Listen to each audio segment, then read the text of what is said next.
পিঙ্কির রান্নাঘরের নতুন একটি ভিডিও নিয়ে আজকে চলে এসেছি। আর দেখে বুঝতেই পারছেন এটা আমার বাড়ি না, এটা রয়েছে আমার অফিস। দেখুন বাইরে সবকিছু দেখা যাচ্ছে। আর অফিসের মধ্যে আমাদের একটা ছোট্ট কিচেন রয়েছে।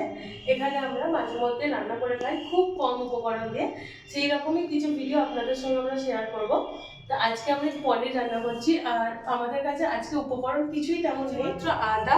আজকে পনির রান্না হবে, তো নিয়েছি আদা, কাঁচা লঙ্কা আর একটু পনিরকে গ্রেট করে নিয়েছি। যেহেতু আমাদের শিলপাটা বা মিক্সি কিছুই এখানে নেই, তো আদাটাকে আমরা গ্রেট করে নিয়েছি, আর এটাকে কেটে কেটে নিয়েছি, আর এটাকেও গ্রেট করে নিয়েছি। আর শুধুমাত্র নুন, হলুদ, অল্প জিরের গুঁড়ো, ধনের গুঁড়ো আর একটা কাশ্মীরি লঙ্কার গুঁড়ো, ব্যাস। এই দিয়ে আজকে আমরা পনির রান্নাটা করব। চলো কিভাবে করছি তোমাদের সঙ্গে শেয়ার করি, যাতে তোমরাও বাড়িতে থাকা খুব কম উপকরণ দিয়ে, কম তেল দিয়ে রান্নাটা ইজিলি করে নিতে পারো। আর টাইমও কিন্তু বেশি দেওয়া যাবে না, যেহেতু অফিসে খুব কম টাইমের মধ্যে রান্নাটা আমাদেরকে করতে হবে। চলো রান্নাটা দেখা যাক।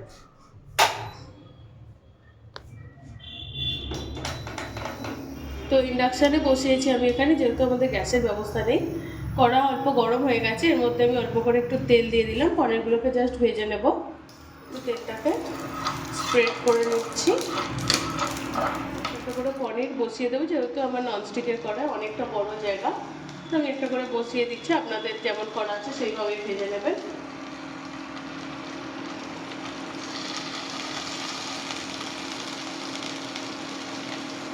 আমি এতে নুন হলুদ কিছু দিইনি, চাইলে আপনারা নুন হলুদ বা একটু মশলা দিয়েও ভাজতে পারেন, তবে আমি কিছু দিইনি। কম মশলার রান্নাপাতি, যেহেতু গরম পড়ে গেছে, কম মশলার রান্নাই এখন ভালো। তো এটাকে জাস্ট উল্টে পাল্টে একটু ভেজে নামিয়ে নেব। তারপর আমি আর গরম জলে বা কিছুতে দেবো না, আপনারা চাইলে গরম জলে দিতেও পারেন। আমার পনিরটা বেশ নরম রয়েছে, তো গরম জলে দেওয়ার প্রয়োজন পড়বে না, যে কারণে আমি গরম জলে আর দেবো না। অল্প একটু ভেজেছি, খুব বেশি আমি ভাজিনি এখানে। তুলে নিচ্ছি এটাকে আমি। পনিরগুলো তুলে নিয়েছি, অল্প একটু তেল কড়াতে আছে, আর খানিকটা দেব।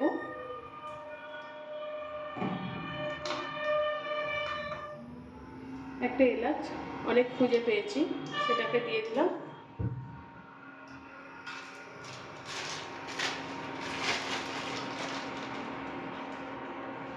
পরিমাণ মতো নুন দিলাম, পরিমাণ মতো হলুদ দিয়ে দিচ্ছি। আর এই টাইমে গ্যাসের ফ্লেমটা বা ইন্ডাকশানে যাতেই করেন না কেন, লো ফ্লেমে রাখবেন, নাহলে হলুদটা বা মশলাগুলো পুড়ে যাবে। জিরে গুঁড়ো একটু বেশি করেই দিলাম, ধনে গুঁড়ো এটা মোটামুটি দেবো, খুব বেশি না।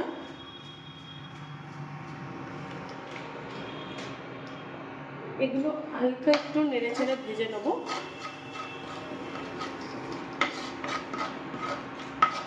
যখন এটা থেকে একটা সুন্দর সেন্ট বেরোবে, দেখবেন একটু নাড়াচাড়া করলেই 2-3 সেকেন্ড এটা থেকে একটা সুন্দর সেন্ট বেরোবে।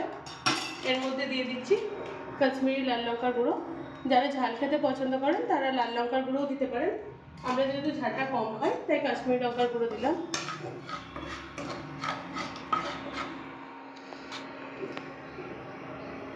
গ্রেট করা আদা আর কাঁচা লঙ্কা, ব্যাস। মশলা বলতে তো আমাদের যা ছিল দেওয়া শেষ হয়ে গেল।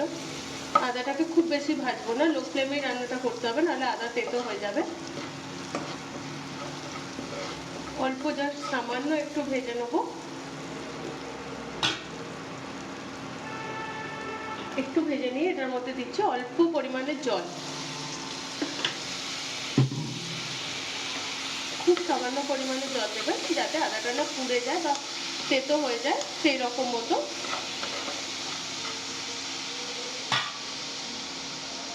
এটার মধ্যে গ্রেট করে রাখা পনিরটা একটু ম্যাশ করে দিচ্ছি। যারা বাড়িতে রান্না করবেন চেষ্টা করবেন একটু মিক্সিতে এটাকে পেস্ট করে নেওয়া, তাতে গ্রেভিটা আরও সুন্দর হবে।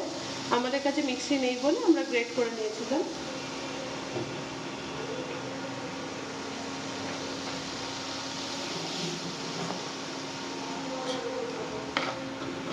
এবার এটাকে দিই 5-7 মিনিট একটু হালকা করে কষিয়ে নিতে হবে।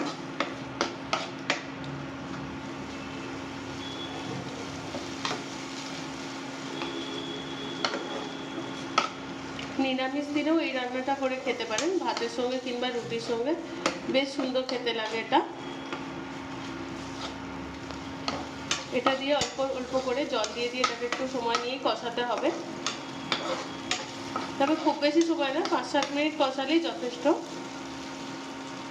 দেখবেন সুন্দর একটা ফ্লেভার আসছে, তখন অল্প একটু জল দেবেন, যেহেতু আদা দেওয়া আছে, মশলা দেওয়া আছে, যাতে সেগুলো পুড়ে না যায়, তাই অল্প অল্প একটু জল দিয়ে দিয়েই কষাবেন।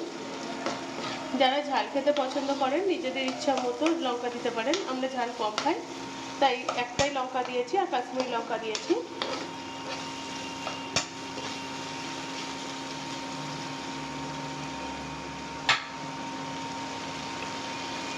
এই সময় ফ্লেমটা মিডিয়াম টু লোতেই রাখবেন, খুব বেশি হাই করবেন না, তাহলে এগুলো তাড়াতাড়ি খুব পুড়ে যাবে, খেতে টেস্ট লাগবে না। আমি ইন্ডাকশানে করছি, ইন্ডাকশানে এই সময় টেম্পারেচার রেখেছি আমি 300-তে। পুরো কাশ্মীরি আলুর তো আমার গ্রেভি লাগছে একদম, কোনো রকম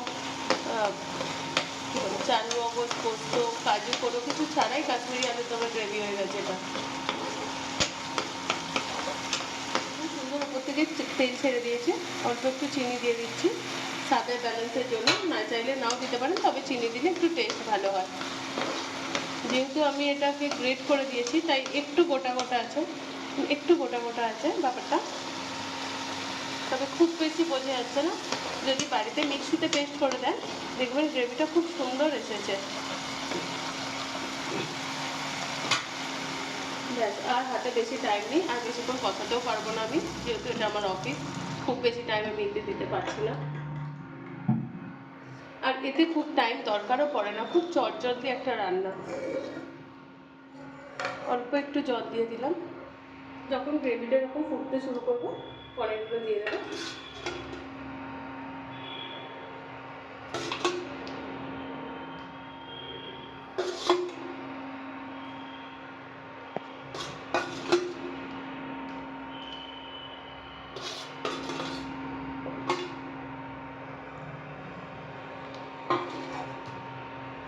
ব্যাস, এটা 2-5 মিনিট ফুটুক আর গ্রেভিটা একটু কমে যাক, একটু গ্রেভিটা ঘন হয়ে গেলেই আর পনিরগুলো সুন্দর ফুটে গেলেই, এর ভিতরে নুন মশলা একটু ঢুকে গেলেই এটাকে বন্ধ করে দেবো। যেহেতু রেসিপিগুলো আমার নিজের মাথা থেকে বেরোয়, তো আমি কোনো নাম জানি না, আপনারা এর একটা নাম সাজেস্ট করবেন, কমেন্ট বক্স খোলাই রয়েছে আপনাদের জন্য, কমেন্ট বক্সে এর একটা সুন্দর নাম দেবেন। আপনারা যে নামটা সাজেস্ট করবেন তার মধ্যে যেটা সুন্দর হবে সেই নামটাই এটা দেওয়া হবে।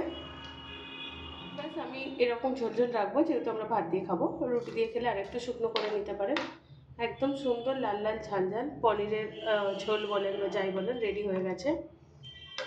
দেখুন শুধু কতটা সুন্দর দেখতে হয়েছে গ্রেভিটা, আর খেতেও দুর্দান্ত টেস্ট হয়েছে। নুনটা আর ঝালটা একটু নিজেদের প্রয়োজন মতো দেবেন। ব্যাস, রেডি হয়ে গেছে আমার। টোটাল আমার সময় লেগেছে 5 থেকে 7 মিনিট মতো, তার বেশি লাগেনি, ওই যতটা টাইম কষাতে সময় লেগেছে। ভিডিওটা কেমন লাগলো কমেন্টে অবশ্যই জানাবেন, আর রেসিপিটি ট্রাই করে আমাকে জানাবেন কেমন খেতে লাগলো। আমার তো এটা বেশ সুন্দর লাগে, কম সময়ের মধ্যে হয়েও যায়। আর ভালো লেগে থাকলে একটা লাইক করে অন্যদের সঙ্গে শেয়ার করে নেবেন, আর রেসিপিটির কী নাম দেওয়া যায় সেটা আমাকে কমেন্ট করে অবশ্যই জানাবেন।